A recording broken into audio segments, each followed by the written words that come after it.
Tengan la más cordial bienvenida. Quiero celebrar la ocasión por la visita de Bettina Schoch, del Instituto de Estudios de América Latina de la Universidad Libre de Berlín, que nos ofreció la conferencia sobre desarrollo sostenible, una agenda de las ciencias sociales.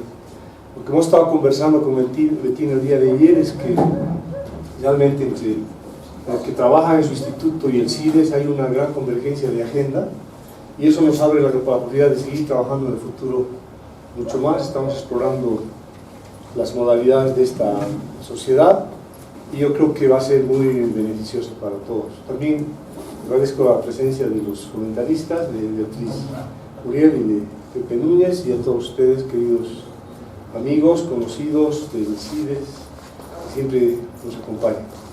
Bien, sin nada más, esto no quiero que sea traje de discurso, pero mejor no lo veo. Que empecemos con entonces, ¿cómo va a ser el programa? Primero la presentación de Bettina, y luego los comentarios de Beatriz y José. Nada más, gracias. Gracias, Alfredo. Entonces, sí voy a rápidamente presentar a Bettina, que es nuestra invitada de hoy. Ella es politóloga, ha estudiado ciencia política en la Universidad de Colonia, en Alemania. Ha trabajado su tesis doctoral sobre Bolivia, y estábamos justo hablando de la necesidad de que la traduzca al español, para que la podamos conocer aquí.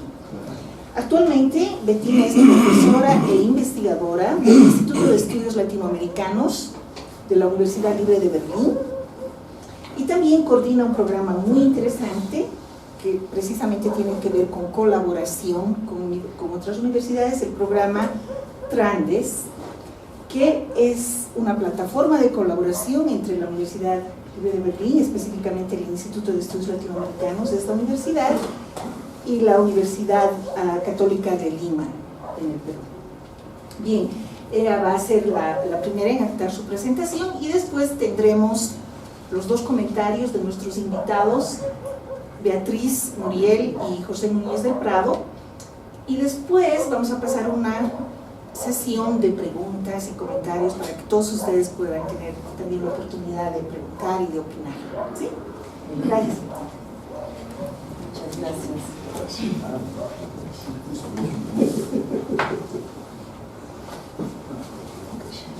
Bueno, una vez más, muchas gracias a Elizabeth y a Alfredo por la invitación y por darme la oportunidad de estar aquí. Tuvimos ayer ya una reunión bastante interesante y bueno, espero que eso sea también de alguna manera interesante para todos los que estamos acá. Un poco me da nervios presentar una agenda desde las ciencias sociales ante un grupo de cientistas sociales, así que bueno, pero luego me dirán. Este es el plan.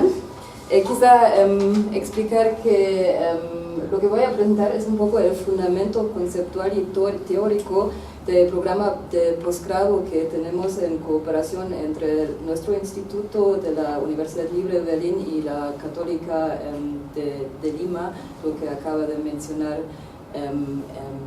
Eli.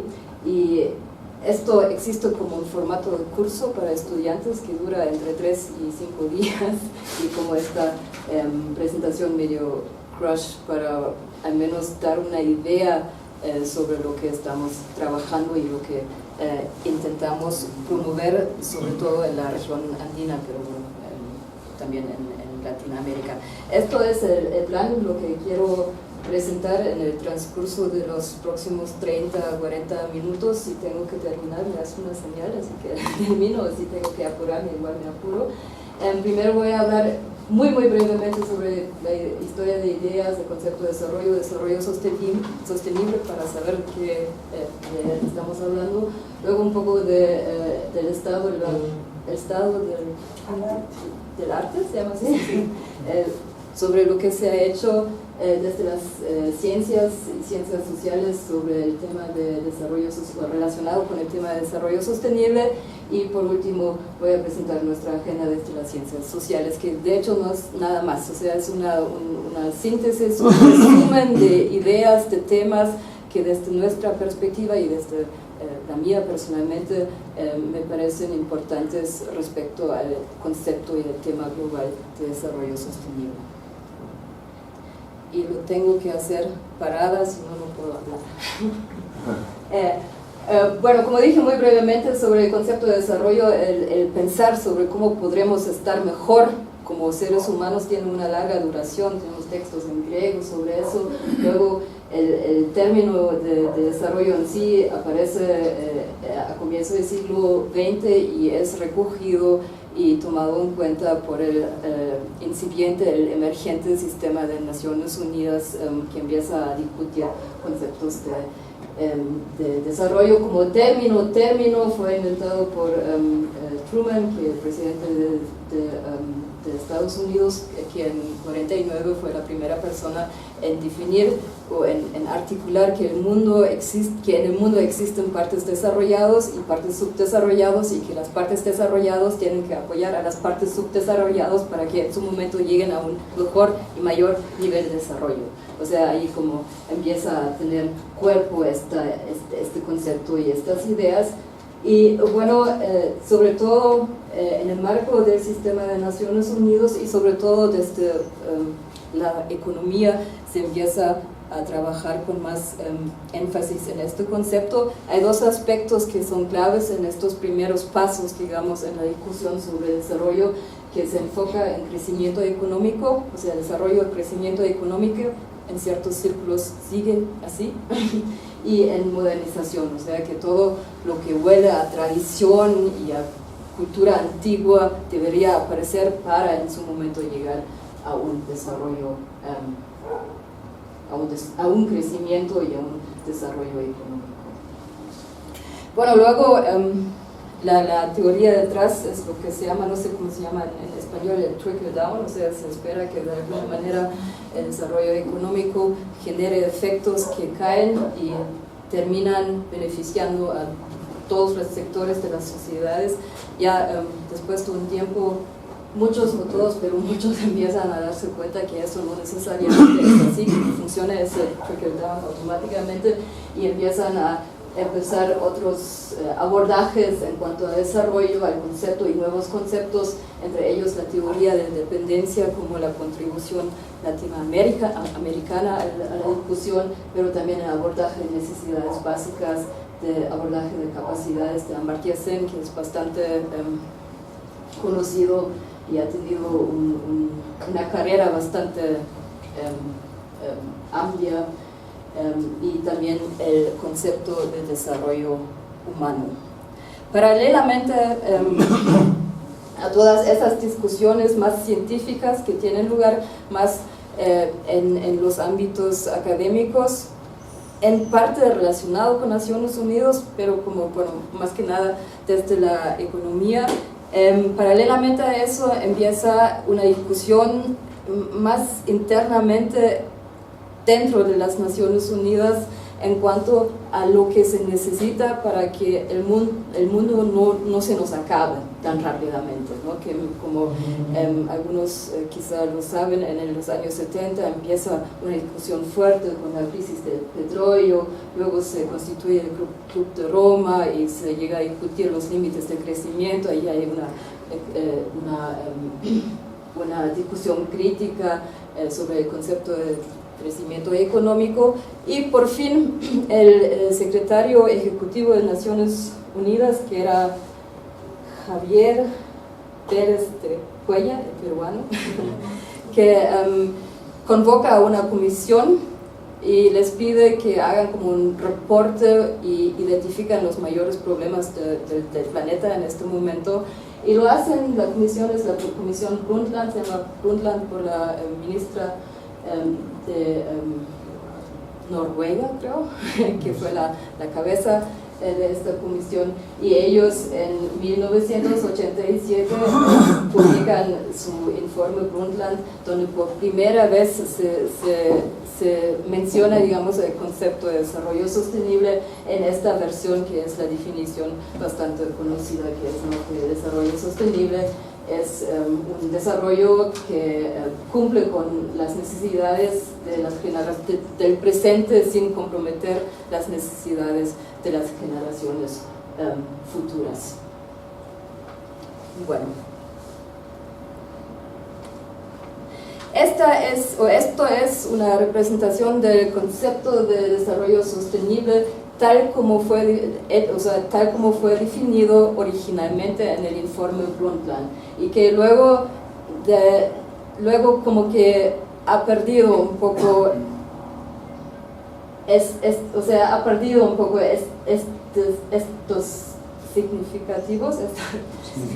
significados. Eso.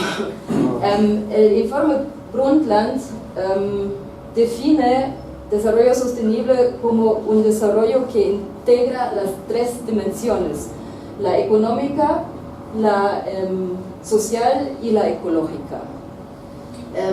Y desarrollo sostenible solamente existe, o sea, solamente tenemos desarrollo sostenible cuando estas tres dimensiones no se dañan la una a la otra.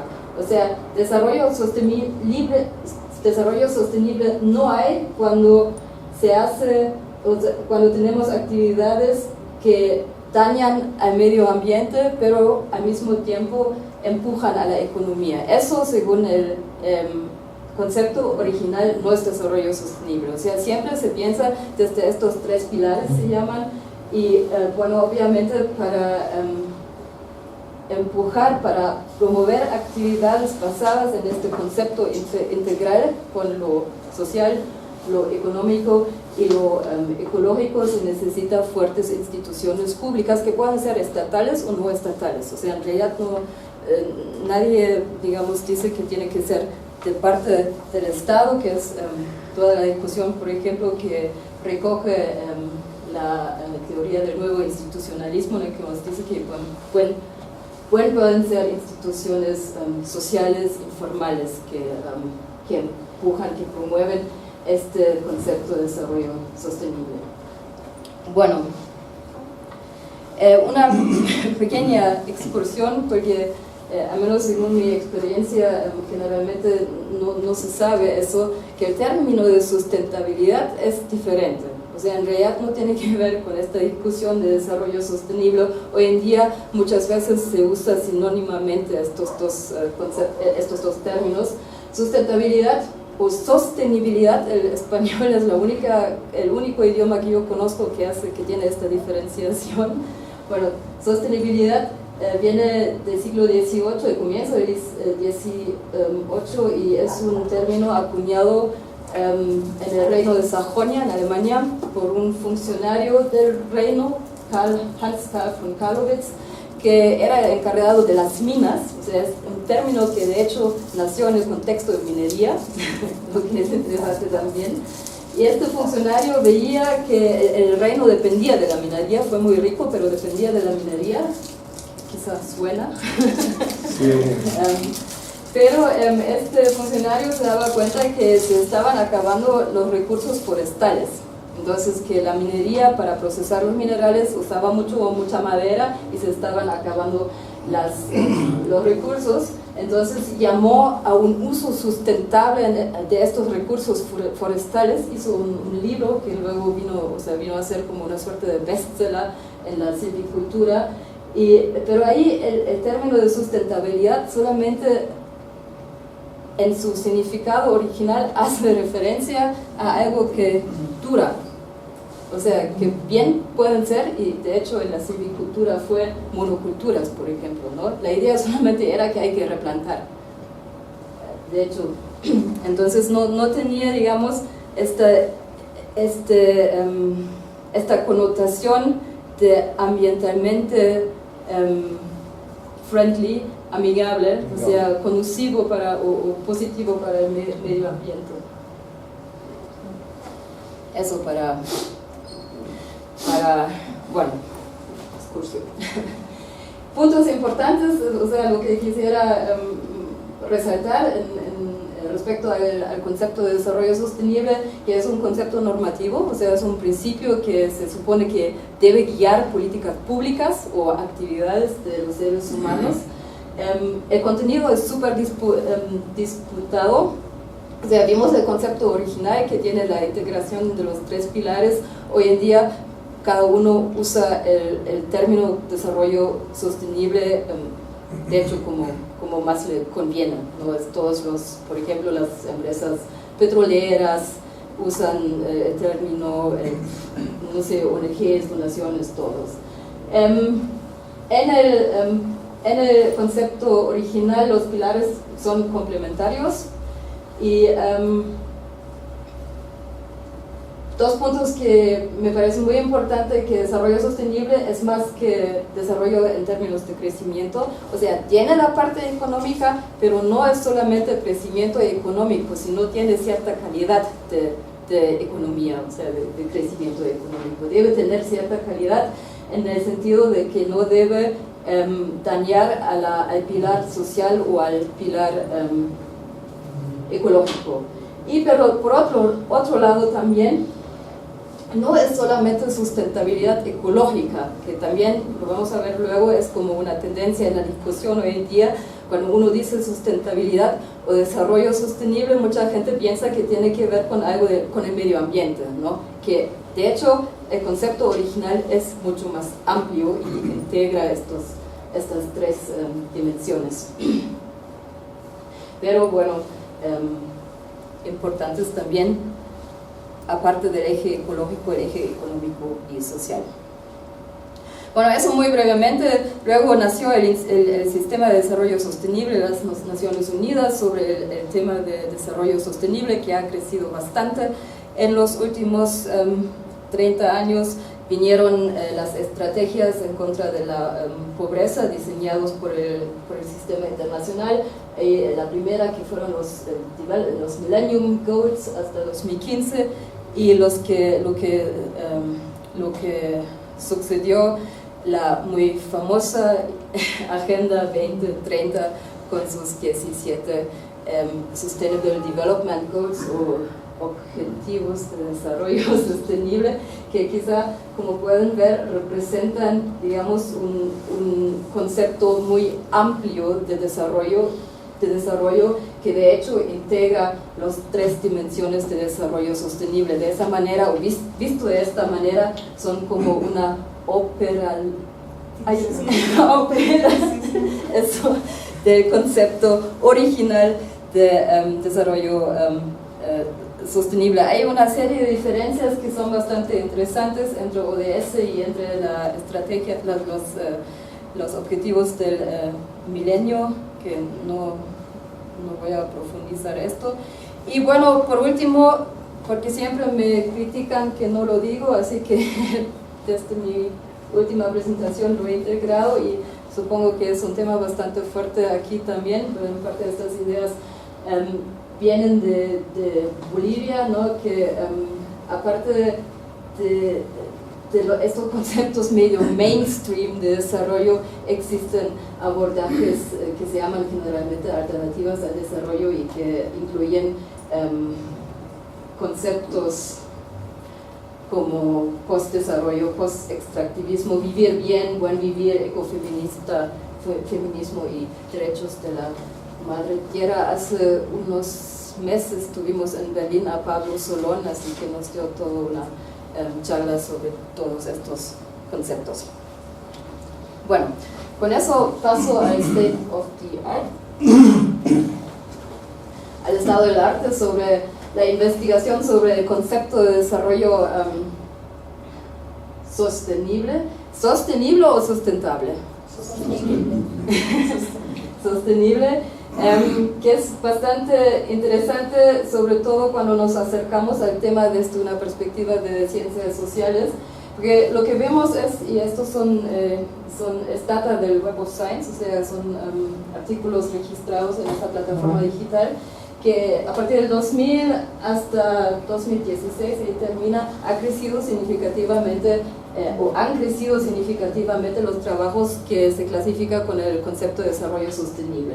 Pero ahora si vemos qué disciplinas están en esto, se ve environmental sciences, estudios ambientales, sustentabilidad verde, estudios de energía, ingeniería, luego viene como primera disciplina de las ciencias sociales, economía y ecología. Muy atrás están ciencia política, sociología, antropología también aparece aún más, y lo que nosotros llamamos area studies, o sea, estudios regionales, que es de donde vengo yo. Y se puede encontrar una serie de tendencias como de sesgos. Primero, un sesgo ecológico es lo que acabo de mencionar hace unos minutos, que cuando se habla de desarrollo sostenible siempre como que se piensa en medio ambiente, ¿no? Mientras el concepto original mucho más amplio. Después, un sesgo técnico, o sea, como que la convicción de que los problemas que tenemos en este momento podemos solucionar inventando nuevas tecnologías, y aplicándolas ya funcionará, que es algo que es muy propio también de la cooperación al desarrollo, ¿no? Y por el lado de la economía, luego me pueden corregir, pero sí que sigue habiendo, según mi perspectiva, un sesgo hacia desarrollo es crecimiento, ¿no? Sin tener en cuenta que el crecimiento al menos debería tener cierta calidad, en el sentido de que no debe ser ni socialmente ni ecológicamente dañino. Y lo que está, lo que se echa de menos en esta discusión, por eso a veces se llama the missing pillar, es la dimensión social. O sea, todo lo que tiene que ver como las sociedades tratan de hacerse la vida en un contexto de problemas ecológicos, políticos, sociales y económicos, ¿no? Y de ahí, digamos, nuestro intento de empujar una perspectiva sobre desarrollo sostenible desde las ciencias sociales, por una parte porque de hecho no se hace mucho, o sea, es algo que queda pendiente, y por una parte porque todo lo que lo que integra desarrollo sostenible son los temas propios de las ciencias sociales. Aquí he incluido una cita de un profesor sueco, y dice, bueno, todo esto tiene que ver con culturas, con esquemas culturales, con política, con economía, con cuestiones, con preguntas y aspectos de justicia social, paz, poder y, por último, desigualdades sociales. Y bueno, estos son los temas que tratamos desde la ciencia política, desde la sociología, desde la economía, desde la antropología y últimamente hasta desde la geografía. Yo creo que estos abordajes desde las ciencias sociales son particularmente importantes para América Latina y para la región andina. Por estas razones sigue siendo la región más desigual del mundo. Unos años fue África del Sur, que tuvo el número 1 en el ranking. Ahora es otra vez Latinoamérica. Las desigualdades son multidimensionales, o sea, no es solamente ingreso, que es lo que miden los economistas con mucha pasión, sino tienen muchas dimensiones más, como intergrupales, basadas en categorizaciones sociales, o también desigualdades territoriales. Además, es la región muy sujeta a una enorme volatilidad económica e institucional, que también tiene que ver con desigualdad social y que dificulta todo intento de llegar a un desarrollo sostenible. Y bueno, también es una región muy insertada en configuraciones globales. Hablamos de eso ayer ya, de que mucho de lo que pasa en términos de oportunidades y desafíos de desarrollo sostenible en Latinoamérica tiene precisamente no su origen en la región misma, sino puede ser en otras partes del planeta. Voy a retomar ese punto luego para ejemplificarlo. Bueno, ahí unas gráficas, esos son desigualdades. Sabemos que ha bajado, sobre todo en la región andina, en términos de desigualdades de ingreso, pero bueno, otras desigualdades horizontales sigue habiendo problemas bastante grandes. Aquí vemos los países de la región, o también Brasil está ahí. Ahí también hay diferencias, en algunos pasos ha subido otra vez la desigualdad de ingresos. Bueno, paso rápido porque ya, queda claro. Esto solamente para visibilizar el concepto de desigualdades sociales que trabajamos nosotros, que incluye 3 dimensiones, por eso multidimensional, que sería desigualdades sociales de qué, ingreso, pero también puede ser riqueza en general, o también acceso a bienes, o bienes públicos o bienes colectivos importantes como seguridad, como un medio ambiente sano, como educación, como salud. Después, desigualdades sociales entre quienes, o sea, hay grupos que son clases, por ejemplo, mujeres, o sea, también tiene un fuerte sesgo de género, grupos que son más iguales que otros, y luego desigualdades sociales donde que hay muy grandes diferencias entre territorios, igual lo vamos a ver luego. Bueno, con eso llego a la agenda para las ciencias sociales, y he puesto en paréntesis ciencias sociales críticas, que supongo que para todos reunidos acá es importante, y he definido como 4 sets de preguntas y temas que nos parecen, o a mí me parecen importantes cuando nos acercamos al concepto de desarrollo sostenible en su versión original desde las ciencias sociales críticas. Y lo que voy a hacer es siempre, o sea, presentar el set y un poco explicar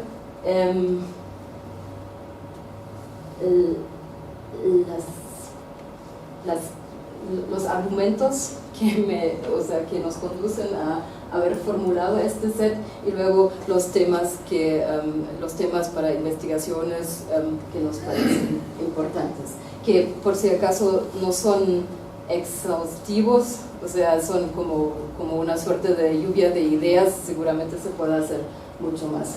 El primer set se acerca al concepto de desarrollo sostenible desde una óptica que enfoca en élites de poder y élites económicas.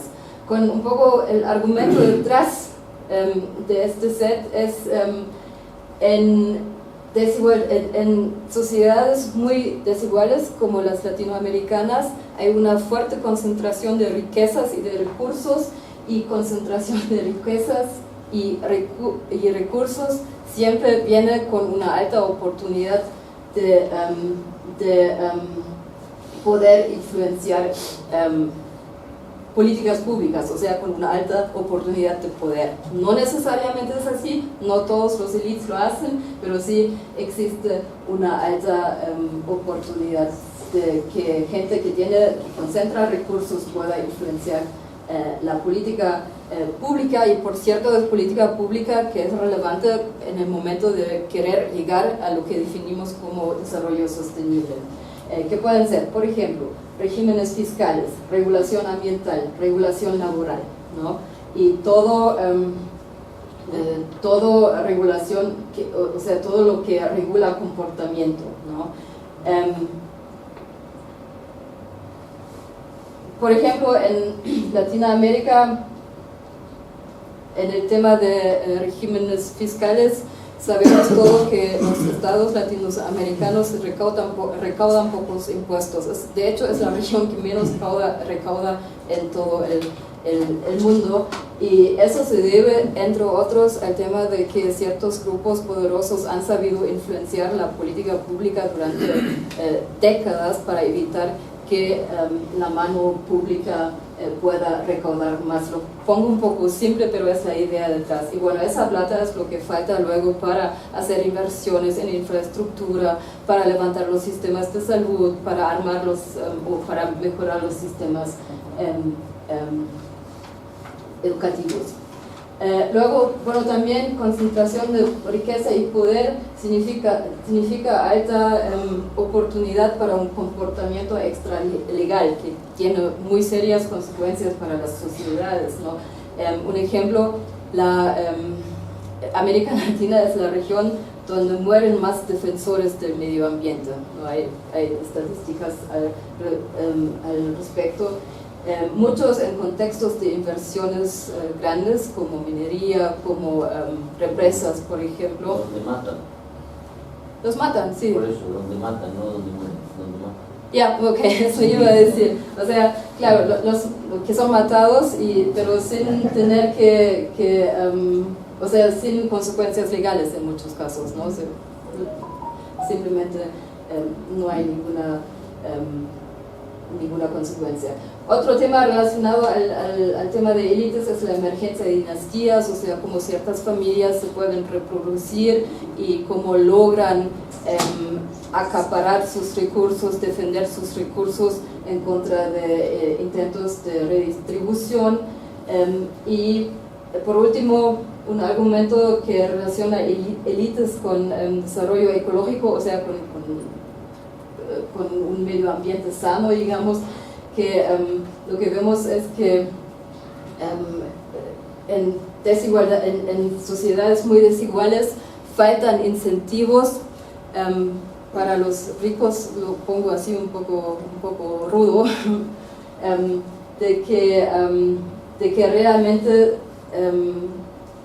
participan en bienes públicos, ¿no? Cuando yo tengo recursos, puedo comprarme mi casita en la zona sur, bueno, acá es abajo, en la zona sur, estoy bien, puedo tener una vida muy buena, muy casi sana, no estoy muy relacionada con todos los problemas que en su caso puede tener el resto de la sociedad. Entonces hay como una desconexión entre gente con recursos y poder y gente que no tiene, que sufren problemas ambientales, problemas sociales, problemas económicos.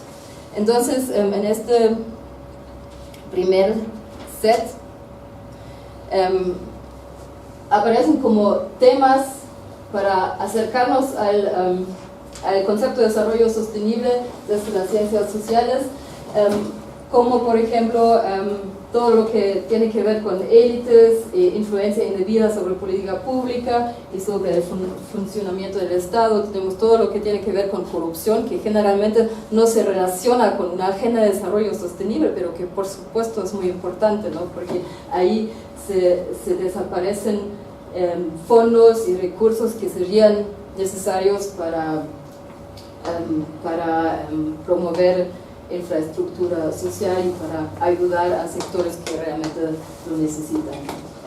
Así que corrupción, todo lo que tiene que ver con dinámicas de élites, producción, reproducción, por ejemplo el tema de dinastías, también estudios sobre mecanismos de exclusión, cómo ciertos sectores logran de hecho acumular riqueza y defenderse, como lo que dije, ¿no? Defenderse en contra de intentos de una mayor redistribución o intentos de aumentar impuestos. O sea, algo tan banal como eso entra fácilmente en una agenda de desarrollo sostenible. Ahí está élites de impuestos, también es un tema como élites de organizaciones filantrópicas, o sea, cómo gente poderosa trata de influenciar las cabezas de la gente, ¿no? Para imponer sus intereses a través de organizaciones filantrópicas o también a través de medios de comunicación. Eso sería como el primer set. Eso solamente para recordar que Latinoamérica no es de hecho la región más pobre de la región, pero es la región más desigual. Lo que se nota en la cantidad de millonarios que tiene esta región. Muchos de ellos de Brasil, luego Chile y luego Argentina, creo que son donde vive la mayor cantidad de gente muy rica. México también. En Bolivia la verdad que no lo sé, o sea, de ellos nadie es.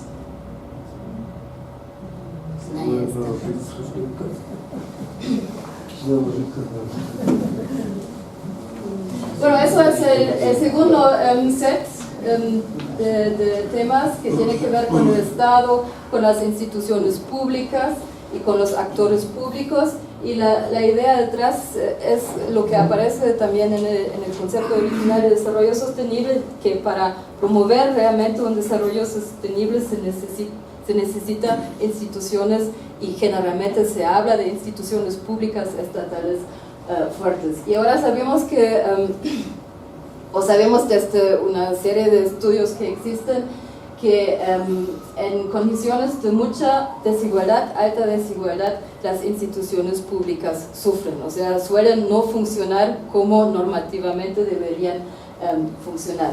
Por el motivo o por la razón que acaba de explicar, ¿no? De que hay una influencia, por ejemplo, indebida de gente poderosa, gente con altos recursos, pero también porque funcionarios públicos tienden a beneficiar a gente poderosa y lo hacen por sí solos, que es algo bastante interesante. Hay una serie de estudios sobre eso, y por consecuencias, cuando las instituciones son deficientes, no logran dar con su misión, digamos, y inhiben la participación democrática de todos, ¿no? Que si suponemos un concepto amplio de desarrollo sostenible, aspectos como participación democrática son parte de ese concepto. O sea, no es nada, es algo muy importante para llegar a un bienestar que integre aspectos sociales,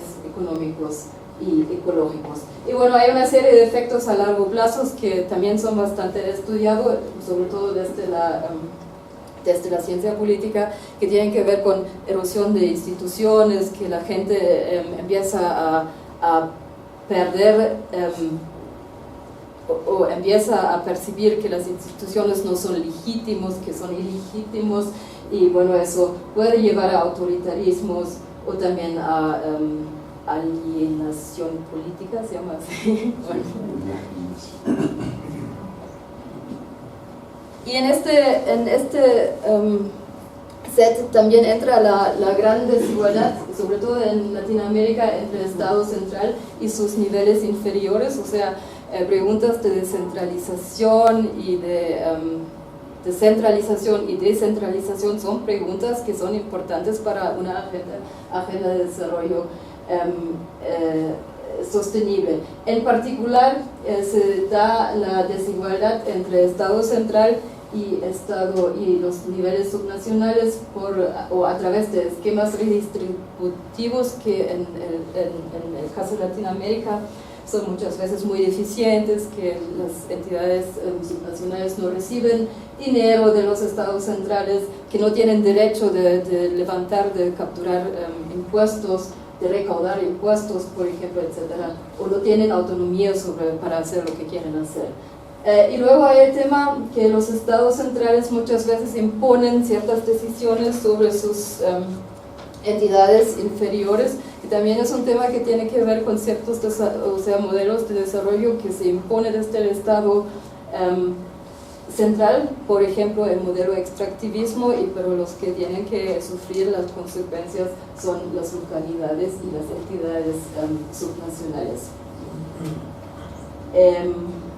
O sea, por lo tanto, para una agenda de desarrollo sostenible desde las ciencias sociales, estos temas, todo lo que tiene que ver con la institucionalidad de actores públicos, preguntas por qué son deficientes, por qué son capturados, cómo, a través de qué mecanismos ciertos actores logran influenciar política pública o el funcionar de la institucionalidad son importantes. Ahí también preguntas como qué inhibe una realmente participación democrática de todos, por qué ciertos grupos se pueden imponer y esto hace que las instituciones no funcionan. Y por último, relaciones intergubernamentales, no todo el set que tiene que ver con preguntas de centralización y descentralización, de asimetrías entre estados y subnacionales. También un tema grande en la ciencia política, así llamados autoritarismos subnacionales. Es un tema creo que lo dije particularmente importante para América Latina, que si bien hubo una década de muchas reformas hacia una mayor descentralización, es un proceso que se revirtió. O sea, en muchos países hubo un estancamiento, pero también tenemos en otros países, en Perú por ejemplo, procesos de recentralización. O sea, ahí como hay una cosa sensible. Eso es para mostrarles que también en términos de desigualdades territoriales, Latinoamérica es campeón. O sea, desde la región Ecuador, o sea, México es el país más desigualdad en cuanto a desigualdades territoriales, o sea, entre los diferentes territorios del país. En la región son Ecuador y Perú. Bueno, esto también es un Gini, o sea, desigualdad de ingreso a nivel local, que también se ve grandes diferencias. Eso es el índice de desarrollo humano, igual, y es un ejemplo de Ecuador que también tiene como una gran diferencia del nivel de desarrollo humano entre las diferentes provincias, y hay algunos que de hecho en los últimos años no han progresado nada, que justo esto viene a ser la región donde se extrae petróleo, o sea, quizá hay una relación ahí. Bueno, el tercer set, que tiene que ver con paz y conflicto y cohesión social, que también son no necesariamente y no generalmente temas que se recoge y que se piensa cuando se habla de desarrollo sostenible, pero sí son muy importantes porque muchas veces, o sea, cuando las sociedades no puedan funcionar, cuando hay conflicto, cuando hay una falta de cohesión social, como que es difícil llegar a un cierto nivel de bienestar, o que siempre va a haber factores que inhiben un cierto nivel de bienestar. La desigualdad es clave en esto porque genera pobreza y hace que la pobreza perdure en el tiempo, excluye a ciertos grupos, que es un tema muy importante para la región también, si pensamos en grupos indígenas, por ejemplo, en ciertos territorios. Además, gente pobre y discriminada no tiene voz, o sea, se relaciona con el set anterior, de que no pueden participar en decisiones políticas que les afectan, ¿no?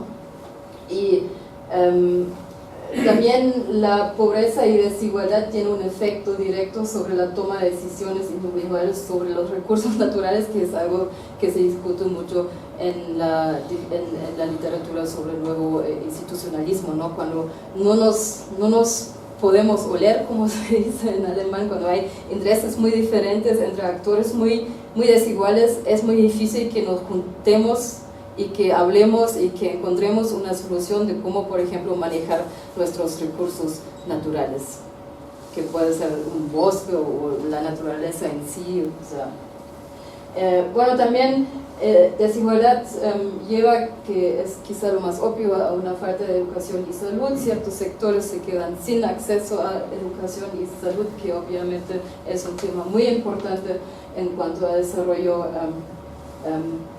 sostenible. Sabemos que, o sea, hay estudios que comprueban que gente pobre suele vivir en áreas contaminadas. Ahí también la relación entre la parte social y la parte ecológica, ¿no? Que no necesariamente que tiene que ver con decisiones políticas, ¿no? Y con acciones sociales, y no por la voluntad de la gente. Y por último, el tema de discriminación de género, que igual genera una falta de cohesión social y paz, conflictividad dentro de las sociedades, que inhiben o al menos complican significativamente llegar a ese concepto integral de desarrollo sostenible.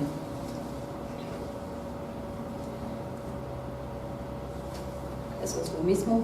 Bueno, ahí los temas, en realidad todo lo que tiene que ver con discriminación social, o sea, qué causa discriminación, qué consecuencias tiene y cómo impacta eso los aspectos, o sea, las dimensiones sociales, ecológicas y económicas. Luego, cómo impacta la desigualdad del medio ambiente, en realidad ya lo dije, o sea, que lleva a depredación,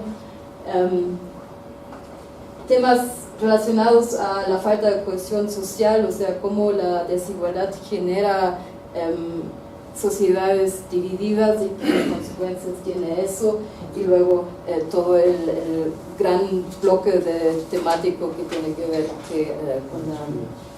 con la discriminación de género, que al menos en cuanto a la violencia en contra de mujeres, Latinoamérica está en una situación bastante deplorable y cada año peor.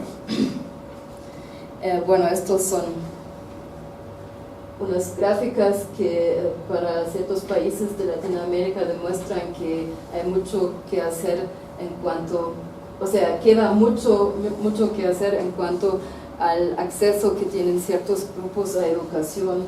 Esto es agua, o sea, y hay ciertos grupos como las indígenas que ya mencioné que siguen con muchas dificultades para acceder a estos bienes esenciales que necesitan para vivir. Lo voy a hacer muy rápido para llegar al último set que se relaciona o que concierne entrelazamientos o interdependencias globales, que es quizá el bloque menos relacionado generalmente con temas de desarrollo sostenible. O sea, en muy pocas discusiones se hace ese link que el desarrollo sostenible de un país o de una región pueda tener que ver con ciertas relaciones globales. O sea, ni siquiera regionales, sino globales. Quizá voy a... No. Bueno, ahí el tema de las interdependencias globales tiene como problema de base que factores como desigualdad y pobreza pueden ser causadas en otra parte del mundo y que no hay ninguna manera de que el país donde se sufren las consecuencias cambie, digamos, lo que esté pasando en el lugar donde se originan las desigualdades. Voy a mostrar ejemplos, luego quizá queda un poco más claro. Y bueno, que son temas que se deberían coordinar a nivel internacional, lo que tiene altos costos de coordinación, costos de transacción, y bueno, al final sabemos todos que las posibilidades de que Naciones Unidas, por ejemplo, lleguen realmente a decisiones beneficiosas para todos y que después de haber llegado a decisiones incluso las implementan en los países es muy difícil. Así que puede ser por varias cosas, porque países poderosos no quieren, porque tienen otros incentivos, o también simplemente porque no saben, o sea, porque no hay conciencia de que ciertos problemas en un lugar específico son causados en otra parte de la Tierra. A ver, como ejemplo, lo más obvio para eso es el ejemplo del cambio climático, ¿no? Que el cambio climático, a través de las emisiones de dióxido de carbono, es causado en el norte global, ¿no? En los países clásicos industrializados, Alemania, Estados Unidos, tengo un gráfico, Estados Unidos, China también en este momento. Pero las consecuencias se sufren al sur del Ecuador,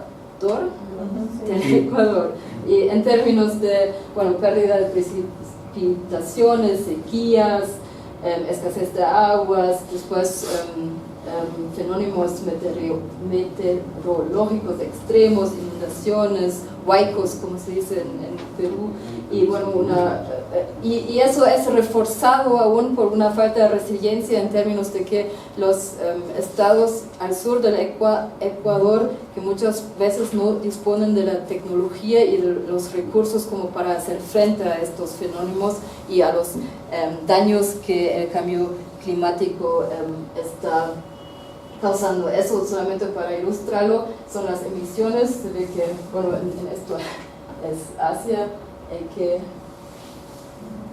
emite más como región, quizá queda más claro ahí. Esos son los, o sea, las regiones donde más emisiones que contribuyen al calentamiento global se producen, US, UK, Alemania y bueno, cada vez más China, India, en Asia.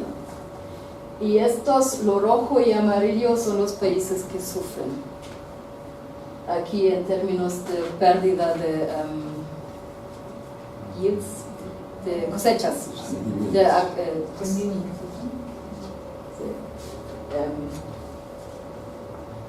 aquí otro mapa igual se ve que, o sea, las consecuencias se notan en Latinoamérica, en África y en África. Esa es la región andina, igual se ve también una diferenciación, una desigualdad, si se quiere, regional y local, que son sobre todas las partes andinas en comparación con las partes costeras y las amazónicas que sufren, aunque las amazónicas en este momento están bastante complicadas también. Bueno, en realidad tengo algunos ejemplos más, quizá esto porque es importante para Bolivia. Otro ejemplo para estos entrelazamientos globales es también todo lo relacionado con las cadenas de comercio que contienen productos extractivos, minerales, ¿no? Petróleo, que son en base a la demanda global, son extraídos en países como Bolivia, como los países andinos, pero donde realmente no se tienen los beneficios de estos sectores económicos, más bien se sufren las consecuencias en términos ecológicos, pero también en términos económicos. Pensamos en cosas como la así llamada maldición de recursos, quizá tú puedes decir algo sobre eso. Y bueno, que también hay varias relaciones ahí, porque temas, y lo saben ustedes muy bien, como sistemas de salud, sistemas de educación, programas sociales, dependen en muchos países extractivistas casi exclusivamente de mercados globales que son altamente volátiles, y ahí como que hay muchos problemas en cuanto a la sustentabilidad económica y social, o sea, no solamente la parte ecológica está comprometido ahí. Y lo digo porque esto es un tema de desarrollo sostenible, aunque muchas veces no entra en estas discusiones, sino como que tiene una vida aparte, y yo creo que eso hay que cambiar, porque tenemos que generar conciencia de que los problemas son multidimensionales, que tienen varios aspectos y varias dimensiones. Acá ya. Con eso termino, muchas gracias, espero que se haya entendido al menos ahí.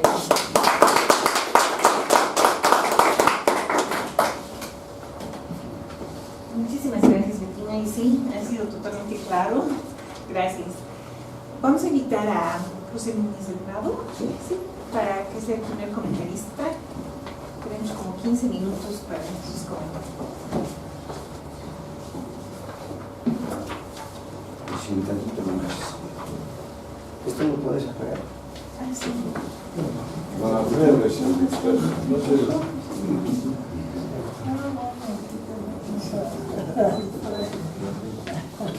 Buenas noches, agradezco a Elizabeth y a la expositora y a quienes me han invitado. Me avisaron hace unos días y me avisaron también que no iba a circular un documento, pero hoy a mediodía sí circuló el documento, y cuando ya estaba recurriendo a mi tecnología para mi deficiente inglés, Oscar Basoberri, que está presente, nos convoca a una reunión para un profesor mexicano, así que he podido solo husmear, pero te he escuchado con atención, pero muy riguroso así en todo lo que tú has, y la vastedad de temas que has tocado es virtualmente imposible, difícil, así que solo un contrapunteo a algunos temas, una reacción a algunos temas, y no, digamos, un rigor metodológico por los aspectos. No ha habido posibilidad de ver el documento. Primero, decir de que se trata de una entrega amplia, completa, multidimensional, muy importante, con mucho rigor, articulada, como se debe entender el desarrollo sostenible, ¿no es cierto? Algunos elementos podemos discutir, pero son aspectos secundarios, ¿no? Es decir, se dice mucho que, por ejemplo, para entrar por un entremés nomás, ¿no? Se dice que Harry Truman es el que lanzó, asesorado por las universidades que lo sustentan en ese momento y sustentan el pensamiento norteamericano, clasificó pues, el mundo y nos designó en desarrollados y subdesarrollados, y eso ha surgido, ¿no? Y viendo la historia económica no es tan cierto, es decir, está bien, ellos han acuñado eso, les interesa además que así circule, pero en realidad el tema del desarrollo ha sido instalado antes, ¿no? Tú misma anotas a Schumpeter que le dicen desenvolvimiento, pero la traducción también hay una traducción de desarrollo económico, y es antes de Truman. Para decir algo, podemos ir a Marx, desarrollo de las fuerzas productivas incesantes, etc. Y de ahí a Hegel, el verdadero constructor de la teoría del desarrollo, que es la dialéctica de los valores cualitativos, etc., y que también se aplican a la realidad. Entonces, para decir algo, ese es en un debate más secundario, digamos, de cosas, ¿no? Pero es importante salir también de algunas trampas publicitarias, ¿no? Que a veces nos tienen en eso.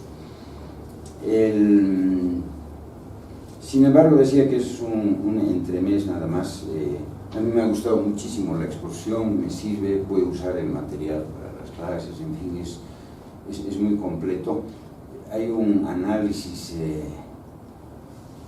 es un método analítico descriptivo también muy significativo, muy a profundidad, donde yo puedo tener mayores problemas para buscar un enriquecimiento, digamos, es en el lado de las salidas, de las alternativas, de la prospectiva, ¿no es cierto? Ahí es donde yo veo, tengo con el desarrollo sostenible, ¿no? Con tu trabajo, mayores problemas, ¿no es cierto? Entonces aquí es donde ya entra el rollo más personal que el contrapunteo con el trabajo. Pero el trabajo, digamos que para mí, la mayor riqueza de entre las muchas que tiene está en el enfoque de la multidimensionalidad y la interdependencia, ¿no es cierto?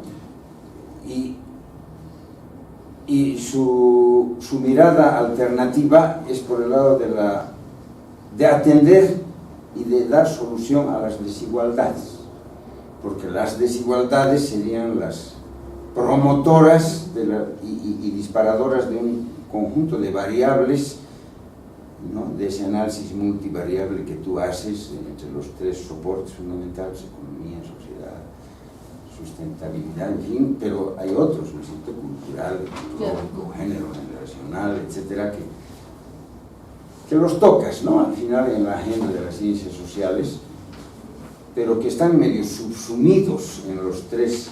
O sea que, digamos, hay mucho respeto por el concepto original de la Gro Harlem Brundtland, la noruega. Y ahí tengo otro problema, ¿no? De que también caemos en la trampa de pensar que ahí nace el desarrollo sostenible, cuando en realidad nace 15 años antes, el 72, en el informe de la Donella Meadows, ¿no? No es el marido el que escribe, la acompaña nomás. Es la pareja Meadows en una comisión. Pero el Club de Roma es liderizado por esta mujer, por este economista, y es ahí, en los límites del crecimiento y otro desarrollo, que se llama el informe del Club de Roma, donde nace la verdadera visión crítica al desarrollo y la posibilidad de un desarrollo sustentable. Mete los dedos en la llaga, porque está diciendo dónde está el problema.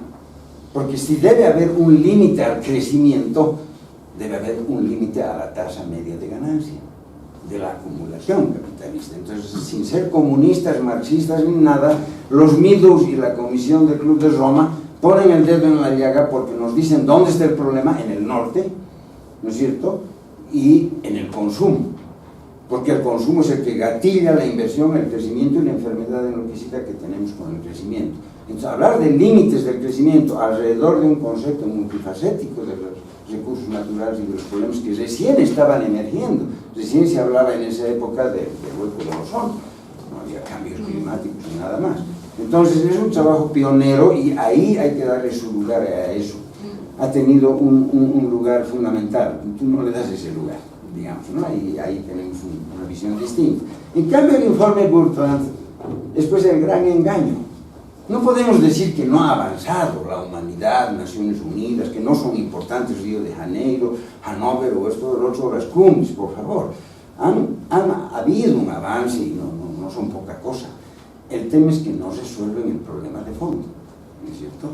Y ahí es tan político el informe Brundtland que en realidad es una salida de Naciones Unidas y del Banco Mundial y del Fondo Monetario, que nada tenían que hacer con la sustentabilidad, pero que escriben Sustentabilidad y Pobreza, el famoso libro donde el interés es mostrar que no solo el norte es un problema para el medio ambiente, sino que también los pobres depredan, cosa que también es verdad, pero que tiene sus bemoles. Entonces, ahí la respuesta al informe política, al informe Meadows, al Club de Roma, a los límites del crecimiento, es el desarrollo sostenible para una salida sistémica, porque se dan cuenta que se les está yendo el carro y hay que gobernar el proceso, y lo gobiernan con el informe Brundtland, ¿no es cierto? Y tú lo que nos has mostrado en inglés de la definición de desarrollo sostenible, de eso de las capacidades de las nuevas generaciones, no se queda ahí. La definición es más amplia. Las comillas se cierran un párrafo más abajo, donde dice: no debemos atender nuestras necesidades en función de nuestras capacidades, sin atentar contra las capacidades de las futuras generaciones, en base al crecimiento económico. Y el desarrollo humano del PNUD y de la Amartya Sen y del Mahmoud ul Haq, etcétera, los teóricos del desarrollo humano y sostenible, que dicen que lo único que hay que sostener es el desarrollo humano, nada más antropocéntrico, ¿no es cierto?, están basados justamente en el crecimiento económico. Y eso es lo que une, esa es la respuesta al informe Meadows, que sin ser comunista, marxista, nada, pone el dedo en la llaga del sistema. Porque no se puede, porque la pregunta a tu documento es correcto. Atender a las desigualdades nos puede llevar a un sinfín de soluciones interdependientes, porque lo has demostrado. Pero ¿se puede eliminar las desigualdades? El sistema de acumulación de capital, en los movimientos del capital, es decir, ¿pueden llegar a una igualdad territorial, sectorial, etcétera? Lo que quieras, porque has tocado muchísimas dimensiones de la desigualdad. Entonces, ¿se podrá? Y otro problema ahí adentro es de que veo ausente un poquito el tema de la desigualdad de clase, que lo estamos dejando mucho, ¿no?, en sociología, en antropología. El tema clasista no es un tema cualquiera. Habrá caído el muro de Berlín, pero no ha caído la lucha de clases ni nada de eso, ¿no es cierto? Eso no es verdad. Es decir, y por lo tanto el tema de propiedad desaparece. Entonces vemos instituciones, cultura, distribución, pero no el tema de propiedad. El Piketty nos va a hablar de un impuesto a la riqueza, no a la propiedad, ¿no es cierto? El Piketty hizo el terrible libro, importante libro, que tú lo tienes en tu bibliografía, ¿no?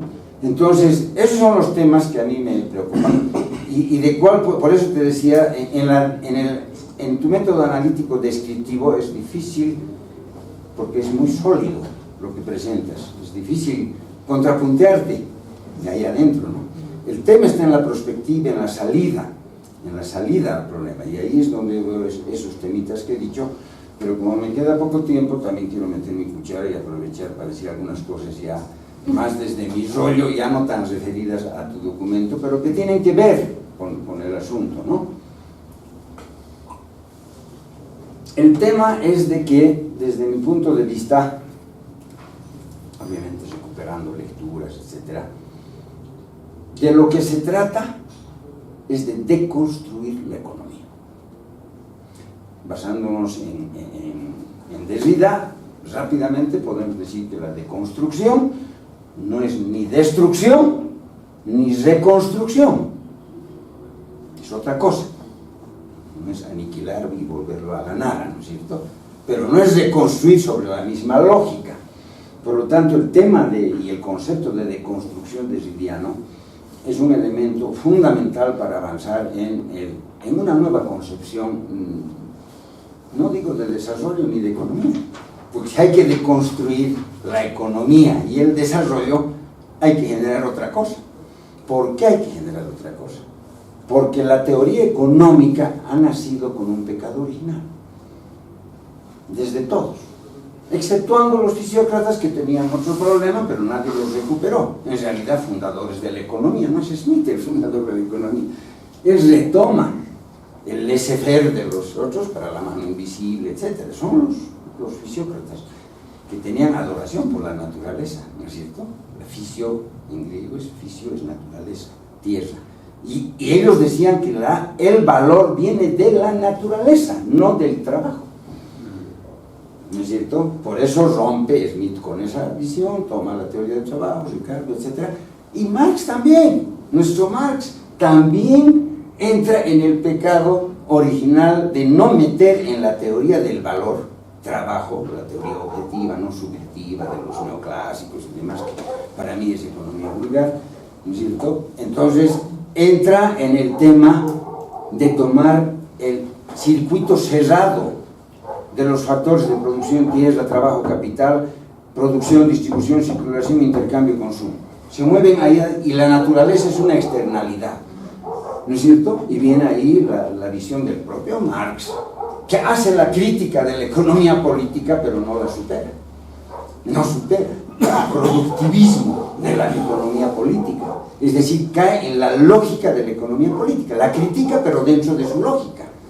Y por lo tanto nos enseña una teoría del valor-trabajo, igual que los clásicos, ¿no es cierto? Y en un concepto, incluso su idea de comunismo, en un concepto de abundancia. En un paraíso terrenal donde todos vamos a llegar al reino de la libertad, de donde se habrá nacido eso, ¿no es cierto? Es decir, y no ve un planeta finito, una biosfera finita, que no solo es finita, sino que se deteriora y se calienta. Y ahí vienen las discusiones que vienen desde el gran Stuart Mill. Stuart Mill es el primero que escribe sobre la economía estacionaria. Habían escrito ya el propio Marx, Smith, Ricardo, sobre la economía estacionaria, pero decían, de aquí 200, 300 años parece que puede haber problemas en la cantidad de capital. En la economía puede haber escasez de capital, se puede generar una economía estacionaria. Ojalá no llegue, porque ¿qué pasará con la tecnología? Ese era su concepto de economía estacionaria. Para mí no. Para mí la economía estacionaria era lo deseable, no solo que va a llegar, sino que la naturaleza nos los va a imponer. Y eso no se retoma en la economía política, ni nuestro Marx lo retoma. Y por lo tanto la deconstrucción abarca a toda la economía política, incluido Marx. Pero es Marx el que puede deconstruir a Marx. El Marx filósofo al Marx economista. Porque en los manuscritos económico-filosóficos del 44, en las teorías de la enajenación, etc., y en su discusión con el hegelianismo, ahí adentro está la concepción filosófica fundamental de la relación sociedad-naturaleza en Marx, que no es ni cosmocéntrica como nuestro mundo andino o la sociedad ancestral de indigenidad, ni es antropocéntrico occidental como la tenemos, sino que es el justo medio y la articulación mediada en la producción y en la sociedad. Entonces hay una nueva visión de sociedad-naturaleza, y termina eso diciendo, habrá una nueva ciencia entre las ciencias de la sociedad y la naturaleza. Esa es pues la transdisciplina, esa es la interdisciplina que ansiamos. No es decir, solamente la compartimentación está al interior de las ciencias sociales entre antropología, comunicación, historia, economía. La transdisciplina está para vincular las ciencias de la naturaleza y de la física con las ciencias de la sociedad. Y Marx termina ese hermoso análisis deconstructivo del Marx economista, aunque lo hizo antes, el joven Marx, que ya había estudiado a Demócrito y Epicuro a sus 22 años en su tesis doctoral y tenía una visión, no lo voy a volver ecologista ni feminista ahorita a Marx, pero había en su visión no filosófica, había una verdadera concepción. Entonces, él nos entrega la posibilidad, y dice, habrá una nueva ciencia, entre las ciencias de la naturaleza y de la sociedad. Y después ya me salto ahora al otro, a lo que debo saltarme, porque después vienen la touch con el decrecimiento sostenible, etcétera. Hay muchas fuentes para deconstruir, ¿no es cierto? Pero hay tres fundamentales. Y ya lo he mencionado Marx, al propio Marx, filósofo, deconstruyendo la economía del Marx economista. Y es en esa base que surge la nueva ciencia, que la articula Georgescu-Schwegin. Georgescu-Schwegin, ¿ya? Georgescu-Schwegin descubre la ley de la entropía como una nueva ley de la termodinámica. Primera ley, nada se termina, todo se transforma, ¿no es cierto? Materia y energía se transforman, no desaparecen. Lo otro es que se calientan, más materiales y más energía, al final más calor. Eso es inevitable. Me dirán catastrofista, pero es así y está demostrado hoy. Ese es el marco no de la abundancia, sino de la escasez con el que tenemos que tratar los problemas de la economía. Y por lo tanto hay que abrirla y surge la nueva ciencia, la bioeconomía. ¿No es cierto? Con este tema del medio ambiente, de la ecología, de la biodiversidad, etc. No voy a entrar a los detalles de lo que es la ley de la entropía, la baja entropía, la alta entropía, la sintropía, la negantropía, que he estado aprendiendo en mis lecturas, porque yo no soy físico, ¿no es cierto?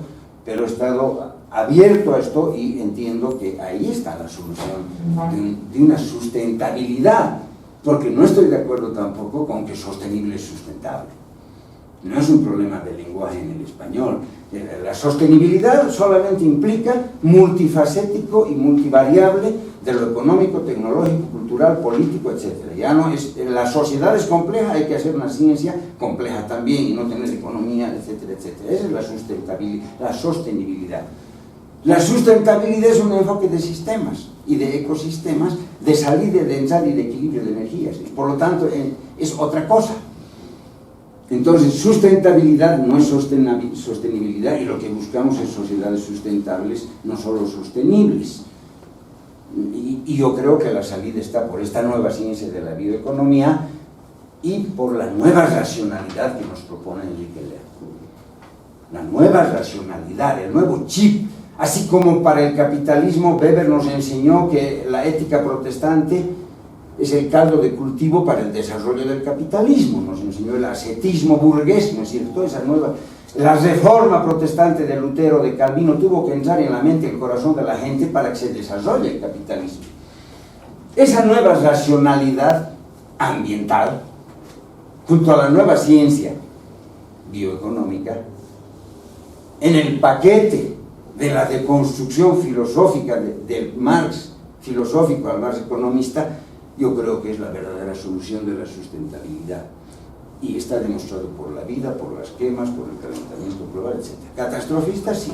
Y por lo tanto va a surgir una nueva ciencia transdisciplinaria y una nueva perspectiva, un nuevo comunismo sustentable, porque no hay otra forma. No hay otra forma, no es con el sistema. ¿Se pueden eliminar las desigualdades en el capitalismo? Entonces podemos verle por aquí, por allá, pero el hecho es de que este Pac-Man se come todo, y si no come todo y no engorda, no vive. Y si no acumula y no hay desigualdades y no explota y no domina, no sobrevive. Entonces es un monstruo de 1000 cabezas que es imposible dominar.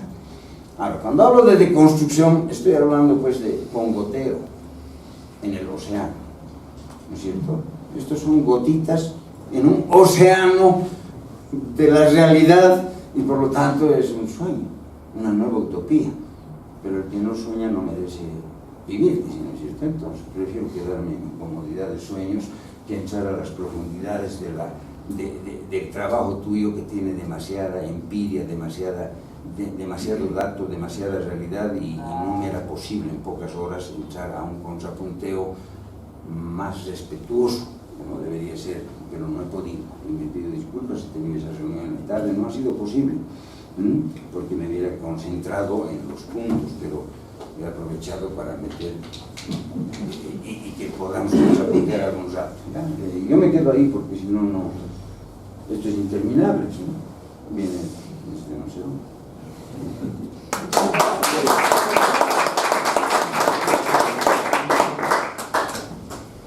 Muchísimas gracias, Pepe.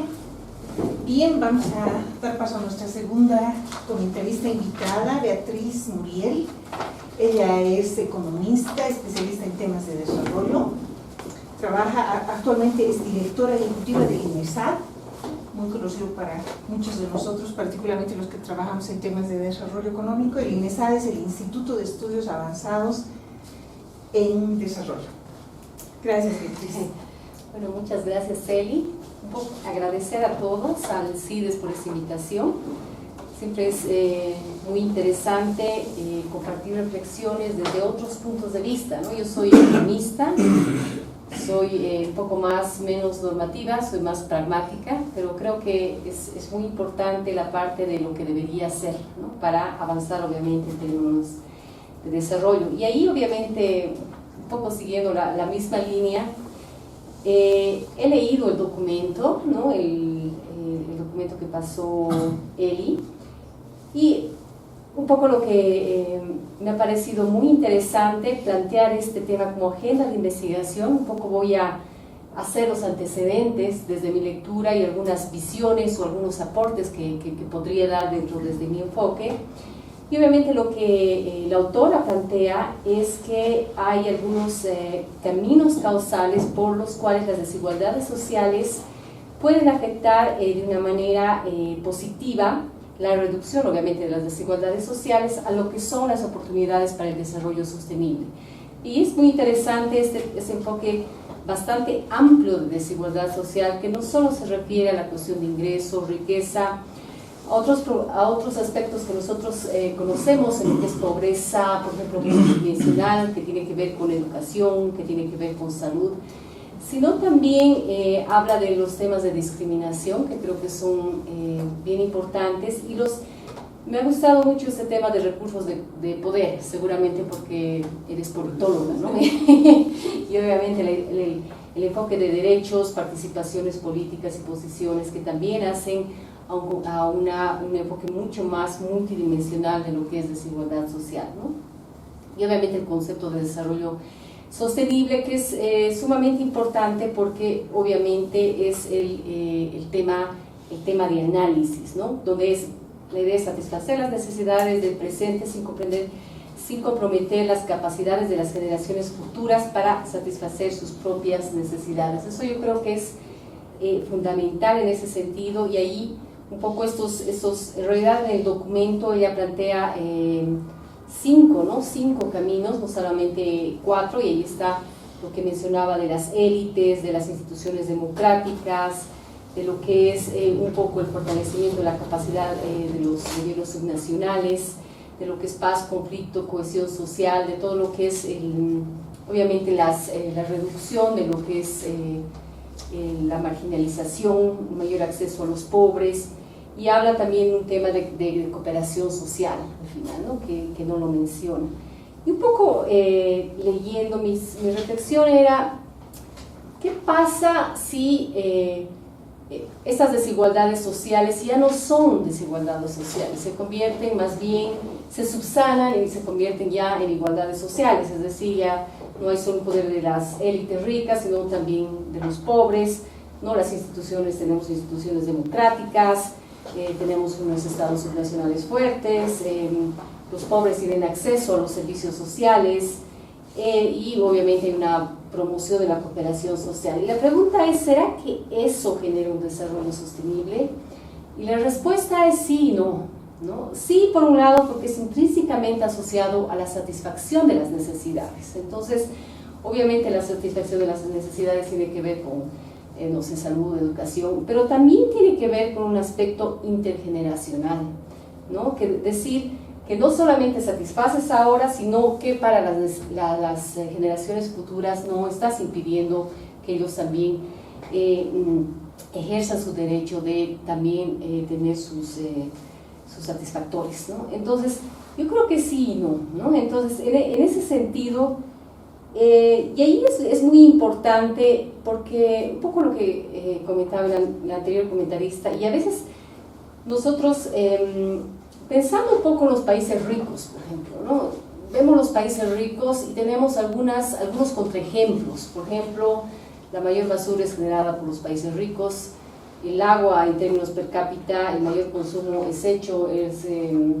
realizado por los países ricos. Entonces, yo creo que es una agenda muy demandante en el sentido que no es obviamente exacta, es una agenda que requiere pensar mucho en esos temas. De hecho, yo creo que parte de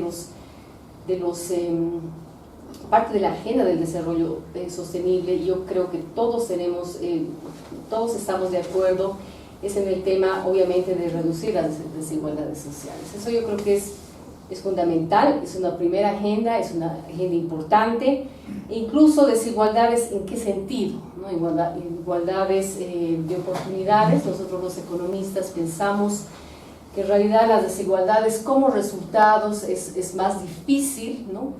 Sino lo que se intenta hacer es igualdad de oportunidades. Quiere decir eso, que todos tengan la oportunidad de tener educación, que tengan la oportunidad de tener salud, que tengan la oportunidad de tener un trabajo. Ahora, si la persona no quiere hacerlo, ya es una decisión de la persona, ¿no?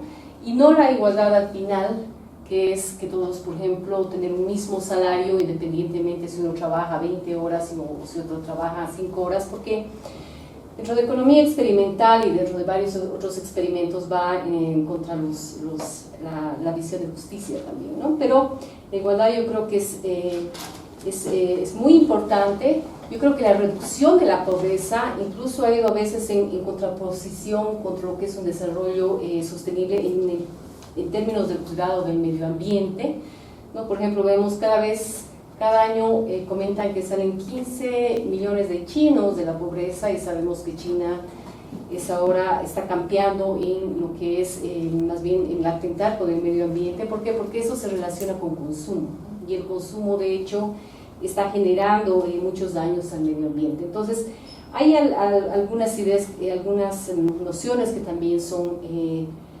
contrapuestas, ¿no? La igualdad de oportunidades en los recursos de poder me parece sumamente interesante, y ahí también yo sería tal vez un poco más genérica, ¿no? En el caso, yo creo que siempre hay contraejemplos, ¿no? Por ejemplo, en el caso de Bolivia se ha empoderado mucho más bien a organizaciones sociales que no eran ricas, organizaciones sociales pobres. Las Bartolinas Sisa son un ejemplo vivo. Yo tenía mucho cariño, porque primero son mujeres, segundo eran pobres y tercero eran indígenas, y al final del día han demostrado, hay varios cargos contra ellas sobre programas de corrupción y cosas así. No sé si realmente se relacionan con los ricos, pero hay varios contraejemplos de esa naturaleza, ¿no?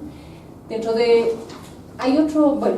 este tema también una cápite de los gobiernos subnacionales. Yo no le tendría tanta fe dentro de una de las posiciones que menciona la autora, son los gobiernos subnacionales. Yo no tendría tanta fe como para que sean los generadores de un desarrollo sostenible per se. De hecho, por ejemplo, tal vez igual un contraejemplo, en el caso de Bolivia ha habido una descentralización, y el problema es que por ejemplo las ciudades capitales tienen más recursos económicos, ¿no? Y los gobiernos subnacionales que son más rurales tienen menos. Entonces se discute esto mucho en la economía, que hay muchas desigualdades en realidad entre regiones. Ese es un problema. Y el otro es el problema de las famosas capacidades, ¿no? En el tema educativo, por ejemplo, cuando se intentó impulsar en los años 90 el acceso a primaria, lo que se vio es que realmente había gobiernos subnacionales rurales, sobre todo, que no tenían la capacidad de apoyar este desarrollo en la parte de educación. Entonces, una de las situaciones se centralizó para que el mismo gobierno central comience a trabajar en el tema, ¿no? Entonces, pero creo que en general son yo creo que es un gran desafío pensar en cómo realmente engranar ambos conceptos, que son conceptos tan complejos per se, pero que pueden engranarse en algunas líneas. Yo diría que lo que falta dentro de todo lo que yo he visto es un cambio de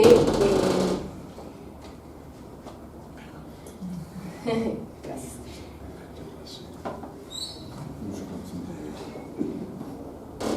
Yo diría que es un cambio de percepción, y hablamos mucho de empoderamiento, es algo que hemos hablado con Elizabeth, ¿no? Mucho de empoderamiento de derechos, los derechos humanos, etcétera, y de repente todos tenemos derechos y como que nadie tiene responsabilidades, ¿no? Entonces, ¿quién es el que tiene las responsabilidades? ¿Quién paga?